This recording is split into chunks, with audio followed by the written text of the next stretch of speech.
Okay, I've got a question. What do a magical Santa, a vaguely European nation, and the world's worst local news reporter have in common? Well, somehow, believe it or not, they are all key plot points in 2015's Once Upon a Holiday. We've got a lot to talk about, Josh. We do, Jennifer. We'll unwrap it all on this episode of Do You Watch What I Watch? It is officially the 12 pods of Christmas. Yes, if you follow us on our social media channels, and you should, you know we are launching our brand new summer series. We asked what your all-time must-see Hallmark faves were, and boy, oh boy, did you let us know. And all summer long, we're going to be reviewing and recapping 12 of them to get us all the way to the brand new season of 2024's big new holiday movies, Jennifer. That's right. We both have reflected recently. We have infants at home. Life is crazy. And what brings us joy? And Marie Kondo, doesn't she say you hold it, and if it brings you joy, you keep it, and if it doesn't, you release it? And I've personally found, not to speak for you, but I've personally found the Christmas movies bring me the most joy out of the TV movie lineup. So I'm holding on tight to those. Yes, it's warm outside. Yes, it's humid. Yes, we have cicadas invading Middle Tennessee, and if you don't know what those are, Google them. They're gross and loud. But we're going to get jolly up in here.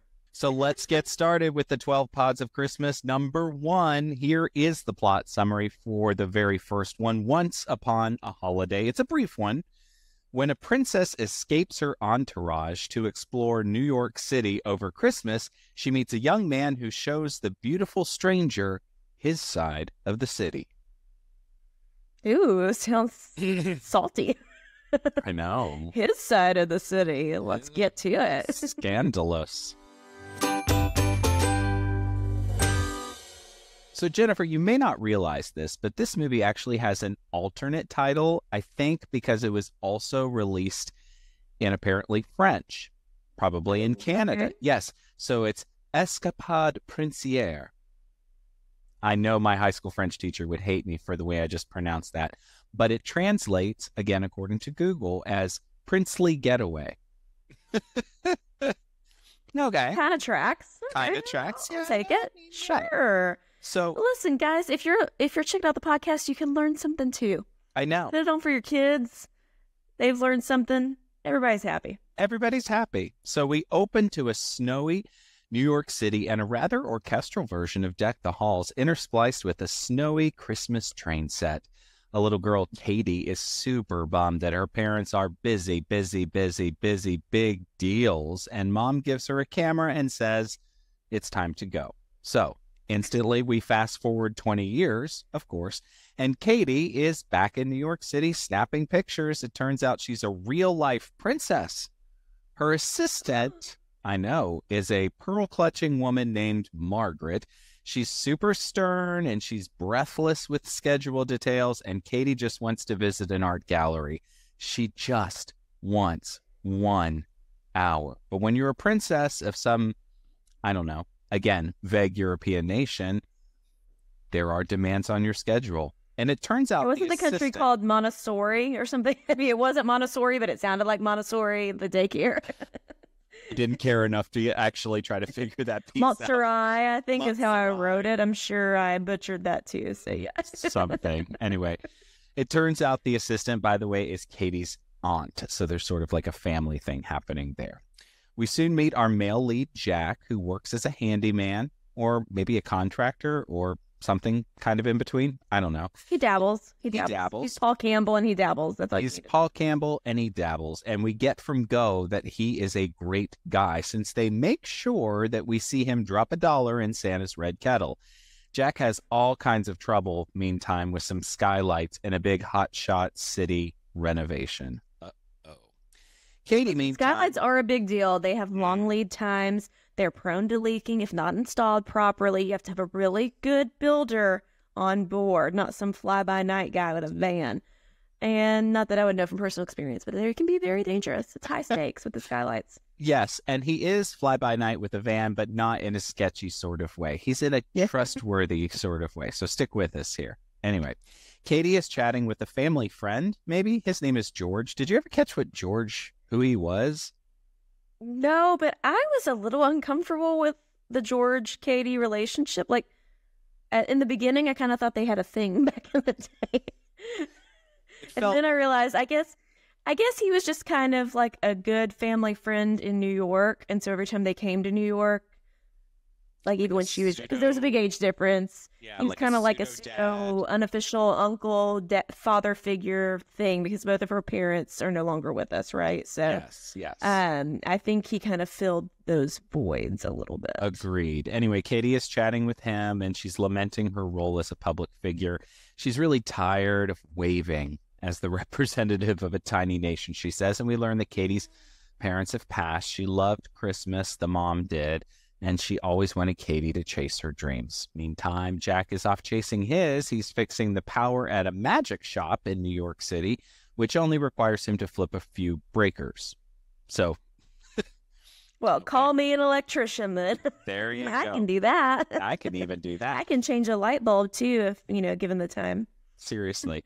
We're back at the hotel, and Katie's aunt is telling her it's about time to go to some hotshot public event. But emboldened by her chat with George, Katie sees an opportunity and she sneaks off. Her aunt is mad about breathless responsibilities. Katie steals a hat from a donation bin to complete her dramatic makeover, except it's not dramatic at all. It's her in the hat. Harry running a Target on a Saturday morning. Seriously. Harry, the guy who runs the magic shop, reveals that he summoned Jack there to try to set him up with his niece. So it really wasn't about the electrics after all. Jack has zero interest in this, however, and we get a reference that probably something dramatic happened with a previous romance. So, of course, he's got some kind of sad backstory. Meantime, Katie's off snapping some pictures. She's mesmerized by the wonder of big city NYC and some corner flute players playing Christmas song. Some guy asks her to take a picture of him, and a ruffian sees an opportunity when Katie puts down her purse and her camera, and he steals it. This winds up being, it winds up being a bit of a BMOP here. And if you're new to the pod, BMOP stands for brief moment of peril. Moment of peril. Anyway, Jack tries to run after him, but is unsuccessful, and we get our meet cute. Katie insists she is perfectly capable of taking care of herself, but clearly she isn't, and Jack whips out his wallet to give her cab fare. Hashtag heart of gold. By the way, she's amazingly unbothered by the reality of this camera being stolen, and this was the camera that her now deceased mother gave her in New York City at Christmas time, but we get no sort of emotion around this camera being gone. I was like, expecting a scene of tears or something, that this camera was actually important. Some kind of emotion. I mean, and they tried to explain it away that he was like, well, what about your money? And she's like, well, I don't carry money. He's like, well, shouldn't you call the police? No, we never call the police. We don't involve the police in my family. And so I guess that's why if there wasn't money or credit cards, surely, or anything like that in her wallet, then I guess that's why she didn't care about that. But the camera should have been a big emotional breakdown. I would have thought. She was unbothered. Unbothered, yes. Margaret is, however, distraught that she can't find Katie, not because Katie's not there, but because Katie has social engagements to go to that they will have to find a way to explain. And she calls in Simon, who is basically some sort of fixer. Anyway, Katie is off to the art gallery, but whoops, it's closed. Oh no. And she no longer has cab fare and has to walk. And of course, she gets lost and is seemingly helpless. Jack, meantime, is at his sister's house and doesn't want to meet her boyfriend, Ross. Now, it turns out Ross works for News in New York City. And Which is what we use as an interlude for any kind of news. Any kind of news. Because if you watch... News was on the first episode we ever recorded. Yeah.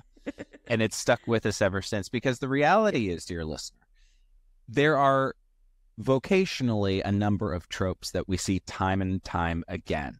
So there's often going to be news reporters. There's often going to be, what else, Jennifer? A BBD, a big bad developer. Big bad developer, exactly.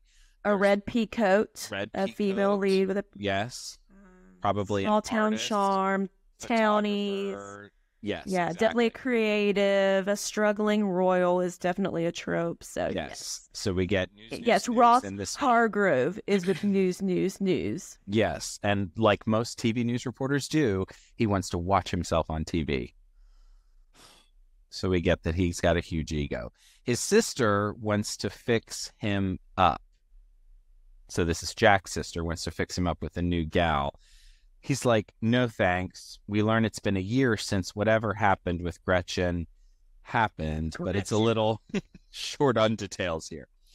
Simon... Gretchen is such an ex-fiance or ex-girlfriend name. It is. Gretchen. Gretchen. Unless your name is Gretchen and you're listening, then we love you. Thanks for listening. Yeah. Welcome to the family. Yeah.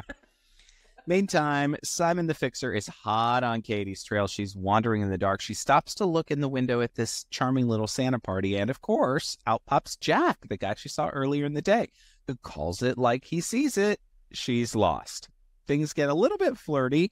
He invites her inside the party. She poses as a gal named Katie Holiday because she sees a sign that says Holiday on it. And so she picks that as her last name. Okay, Santa. Josh, what do you see if you were like call yourself Jason, and then what word can you see in your room first? Jason Wells Fargo. Okay, I would be like Jane Cheerios. It's basically what she does here. Anyway, Santa, who is Jack's friend, immediately gives him a hard time about Katie. Katie, meantime, falls asleep on a couch at this party after her whirlwind day.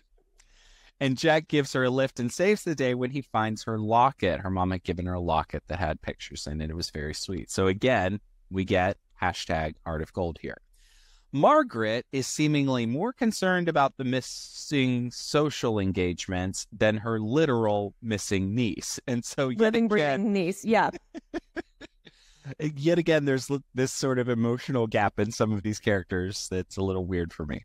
Mm-hmm. It turns out Ross, the TV reporter, gets a hot assignment. He's going to have to cover Katie's visit to New York City because, of course, she's a hotshot princess and he's a up-and-coming reporter, and this is his big chance to have a news, I don't know, expose on the princess. I bet Ross Hargrove would have a TikTok account nowadays, and he'd be chasing all the drama and all the unsolved mysteries and all the things, or he'd at least have a YouTube channel. Oh, for sure. For sure. He'd probably have a podcast too. Let's be honest, he would. Katie and Jack, meantime, they run off to check out that photo exhibit that she's all excited about, but she sees her security team and she ducks off.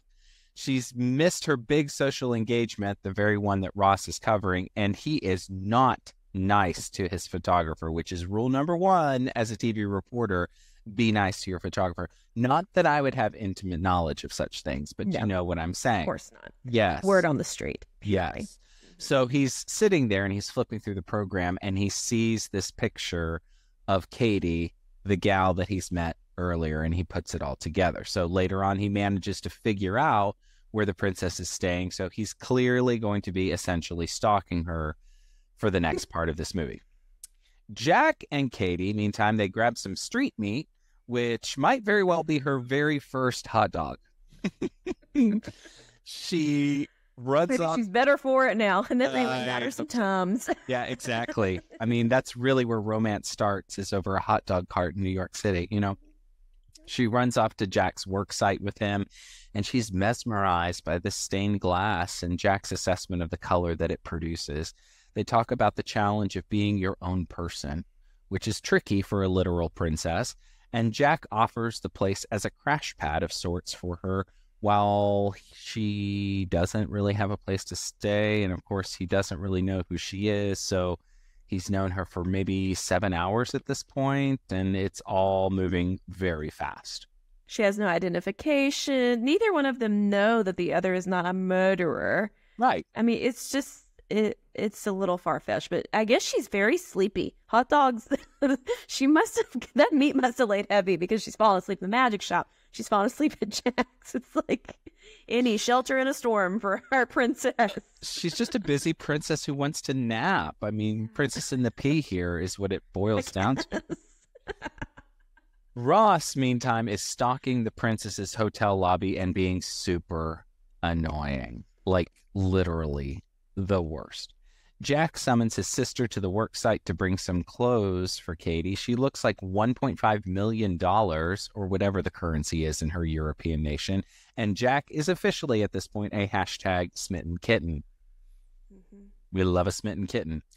Katie volunteers to help Jack with his sister's Christmas tree project. They're cute, trying to get it hoisted from the top of the van, so we get a little bit of physical comedy here with these two. Meantime, I like this bit. I'm sorry, but no, yeah, it ended with her kind of doing like a little phony gunpoint thing, and then she's like, "Get her done." I was like, "What?" First of all, that really dates this movie more than anything else. Yeah. Shout out, Larry the Cable Guy. Right. And who knew a princess could be so down to earth and, of the people. Of the people. Yeah, the other thing that dated this is when she was wandering around New York City trying to figure out what to do, she grabs a payphone. Mm-hmm. She's like, hello. And I'm like, yeah, you can't even find those. They've ripped out all of them. I know. What is that vintage artifact? What is that? My goodness gracious. Anyway, Margaret, the stodgy old assistant who is Katie's aunt, she blows the whole cover over when Ross is stalking them in the lobby. And now he's got his big exclusive confirmed. The princess is missing. Oh, no. Anyway, Jack and Katie are off visiting a holiday market they coincidentally both visited as children. Interesting. They get sentimental while they're sipping hot cocoa. And this takes a turn when Katie reveals that her parents died in a plane crash. Yeah, I wrote, oh, snap. Oh, snap. That was heavy, yeah. It sucked the air out of the room in my living room pretty darn quickly. It was a really sort of sudden plot point that they revealed there. Yeah. Jack tries to cheer her up with some Santa magic from his dear friends, Harry and Dixie. So they go back for soup and what look like some delicious yeast rolls. And we get the backstory about Gretchen, who apparently ditched Jack after they were engaged because he uses power tools and wanted to be handy. So we officially hate Gretchen, and she sounds like a real Claire St. Clair.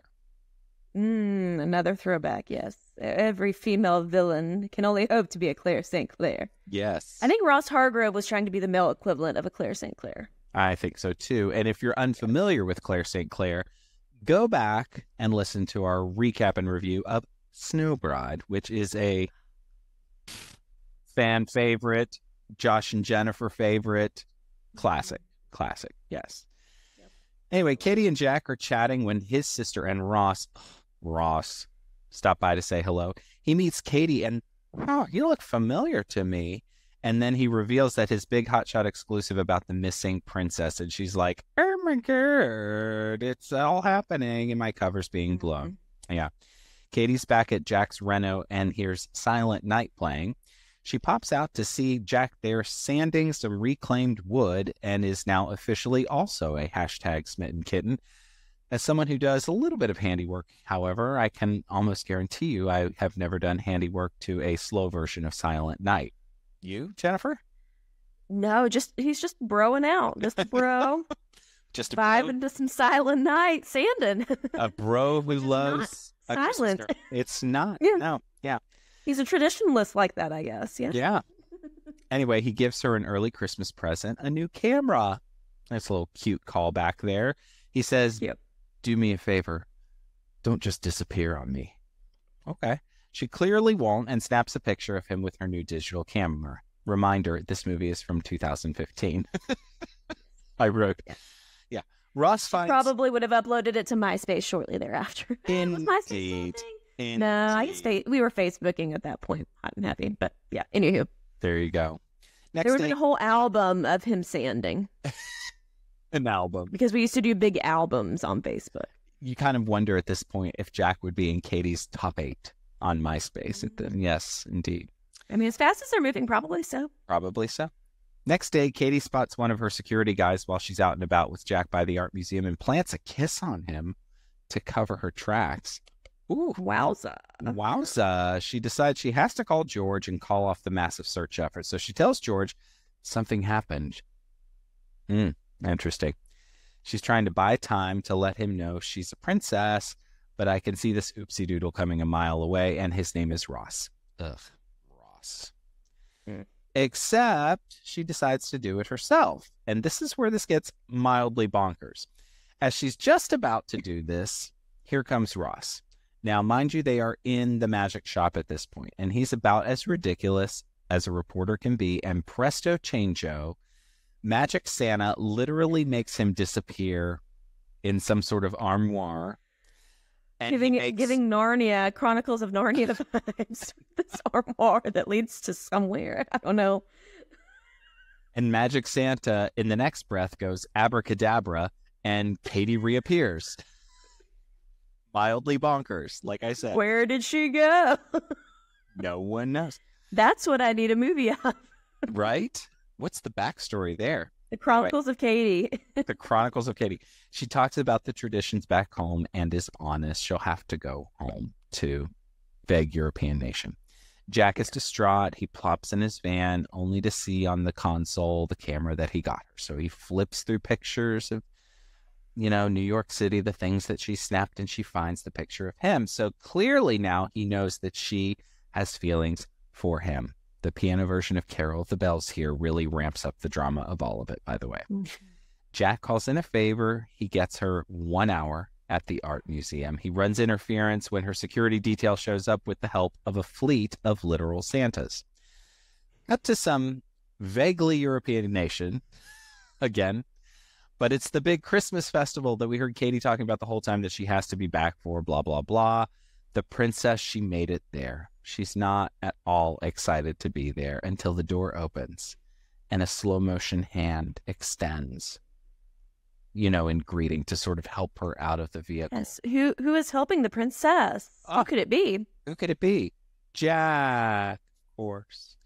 They promise to spend every Christmas together for the rest of their lives.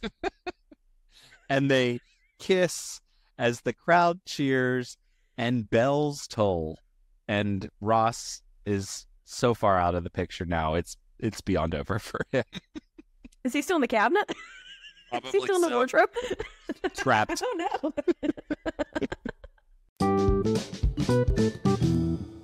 Okay, it is time for our gold or coal segment. If you're new to the podcast, or even if you've forgotten, Josh and I each bring 3 gifts to the pod, much like the 3 wise men and baby Jesus. If there's more gold on this movie, we're going to call it's Coronation Day. And if there's more coal, it's a tarnished crown. And if it's a tie, it's just a Merry Christmas. Josh, come to you first. I'm giving gold.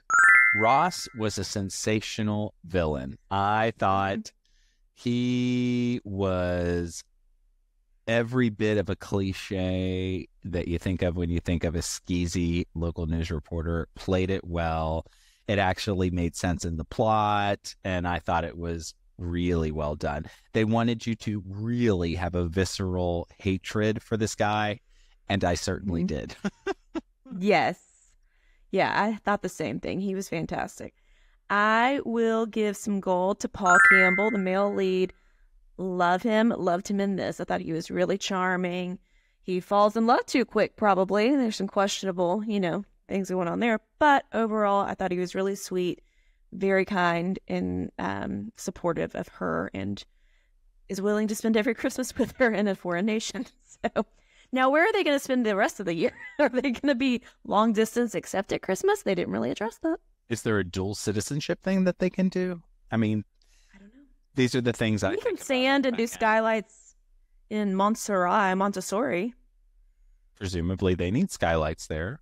A good hand. Rose's oyster. There you go. Yes, gold for Paul Campbell. I'm giving some additional gold. I liked some of the B characters that they had around these two, especially the Santa and Santa's little friend. What was her name? Maxie or something? Does that sound right? Don't know. Dixie. Her name was Dixie. Was it? But I liked them. I liked that they were there cheering for Jack. So often these B characters just kind of have their own thing on in their orbit around the main characters. But I liked how they were actually supportive of Jack and kind of cheering him on, nudging him along, wanting good things for him. I thought it was good. So gold for me. Yes. Anytime anytime they were on the screen, I was happy. They gave me the warm fuzzies, and their little magic shop decor gave me the warm fuzzies. But overall, gotta give my next gift. It's Cole for this was not a very festive movie to me. Like, there was a severe lack of Christmas cheer. So much so that I feel like a lot of the movie was in a blue tint and kind of gray and dreary. And I didn't notice it as much because it's an older movie and I thought maybe my TV's off or whatever, I'm streaming it. But then when they went to the little Christmas, not carnival, Christmas markets thing, or they were at the magic shop, those moments were very warm and fuzzy cinematographically. That's not a word, but you know what I mean. So I guess maybe it was an intentional choice to make like kind of the mystery, oh, you're being hunted by the security guys scenes more dreary than like the warm fuzzy scenes. But it just bummed me out overall. Like, I didn't really, my heart was not warmed with this one like I expected it to. I was so excited for it, and it didn't check the box for me. I'm with you. More Cole for me. These things that should have been emotionally disturbing for some of these characters that weren't, it just felt very not realistic. The camera thing should have been really traumatic for her. The fact that her niece was missing should have been way more traumatic for Margaret than, oh gosh, she won't be at this ribbon cutting or this orchestra thing. That's what she was obsessed about, not the fact that her literal niece was missing in New York City. It was just a little not believable and not. Yeah, it seemed like the characters weren't really fleshed out. Yes, exactly. Yeah. Yeah, and to the point about the aunt, like, there was never this scene where she's like, I understand, and you should be able to do more things that make you happy, and you should be an artist and a photographer, but also still have your duty. Like, there was none of that. It was just they cut to they're both in their full royal regalia getting out of the car. Now, maybe the aunt knew that Jack was going to be there, but they didn't explain that very well. So no. I don't know. Yeah, they could have reconciled that in a way that sort of had a moment of revelation for Margaret too, that it wasn't just about the schedule, but about the fact that her niece was growing up and wanted different things for her life. Anyway. Right. Missed opportunity. That was a definite missed opportunity. My last gift is Cole. I didn't think that the leads had chemistry at all. I thought they had friend vibes. I did not even I went, oh, when she grabbed his face and kissed him on the street, because I thought that was kind of a cute moment, but it wasn't. It was lacking. It didn't connect for me. No sparks. What did you for think? Me. No sparks for me either. I just did not buy their relationship. I think it was just I don't know. I think this is, almost 10 years ago now. And so I think that this is when they were still sliding by on a lot of these kind of cliches in these movies and weren't really focused on quality, perhaps. It just kind of felt a little overall kind of one note for me, I guess, would be the way to describe it. Now, to be fair, I mean, this movie walks so a Catch Me If You Claws could run as far as like a mystery, whodunit kind of zipping around town thing. So I think when you take into account that it was, 2015 that this movie came out, it was ahead of its time in the Hallmark realm. So we'll give it some jewels for that, I guess. But that overall, I have to give the Cole for that one. So. Yeah. So the bottom line here, we had 3 gold. Yeah, we're done. We had 3 gold. We had 3 coal. So we're just going to call it middle of the road kind of meh, which seems right to me, Jennifer. I mean, it's not terrible by any stretch of the imagination, but certainly not like a great one that gives you the warm and fuzzies. And that's really what I look for in trying to determine if this is one that I'm going to go back to or one that I'm really going to love. Like, does it leave me with this warm and fuzzy feeling that I really want from these? So for me, it just didn't quite get there. Agreed, which is unfortunate, but that's okay. Everybody has their things that they like. I'm glad we watched it. I think I've recorded it every year on Countdown to Christmas on my DVR because I love Paul Campbell and I could see him in the picture. I'm like, I need to watch that. And I just never got around to it. So I'm glad that the listeners suggested it. I'm glad we watched it. I just probably won't make an attempt to watch it again. Yeah, me too. I'm glad we watched it. And that, friends, is another episode of Do You Watch What I Watch? A very special thanks to Nick Schwartz for writing our amazing theme song. And of course, to all of you for taking the time to both listen and watch. That's right. If you like our podcast, please leave a review, subscribe, tell a friend. We're on Facebook and Instagram as well if you want to connect with us over there. Yes, we do read your comments. Yes, we try to respond to them all. So hit us up. Connect with us. Everything you need to know is that do you watch what? Nope. Do you watch? I glitched. Do you watch whatIwatch.com? Just leave it in.